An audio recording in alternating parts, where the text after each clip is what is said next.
لما تسأل حد ازيك يا فلان، ايه اخبارك، عامل ايه، يقول لك عادي، مفيش جديد، اهو زي كل يوم، عادي، اهو كل الايام شبه بعضها، اهو النهارده زي امبارح، اهو ماشيه، ماشي الحال.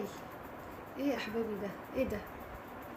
لما حد يسألك عامل ايه، الحمد لله في نعم، الحمد لله في نعمة، الحمد لله بخير. انما هو عادي، ايه عادي، ماشي الحال، كل الايام شبه بعضها.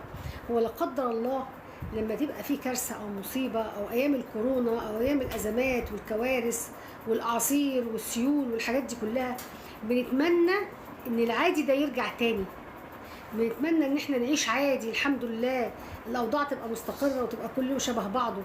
الحمد لله ان احنا مفيش حد عندنا في مستشفى، الحمد لله مفيش حد بيغسل كلى، او ربنا يشفي كل مرضانا يا رب.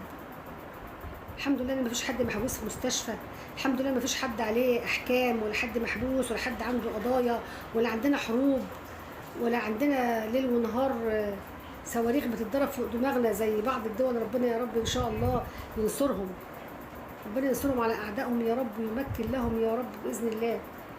لما حد يسالنا عاملين ايه، اقول الحمد لله في نعمه، نقول من قلبنا الحمد لله بكل جوارحك. الحمد لله انا بتنفس من غير انابيب ومن غير اجهزه، الحمد لله ان احنا بناكل وطبيعيين ولاقيين ناكل، الحمد لله على نعمه الامان وعندنا باب مقفول علينا وعندنا بيت، الحمد لله الحمد لله. نقول الحمد لله بقلب جامد، نحمد ربنا سبحانه وتعالى على النعم اللي احنا فيها، ما نقولش عادي زي كل يوم مفيش جديد، الايام شبه بعضها.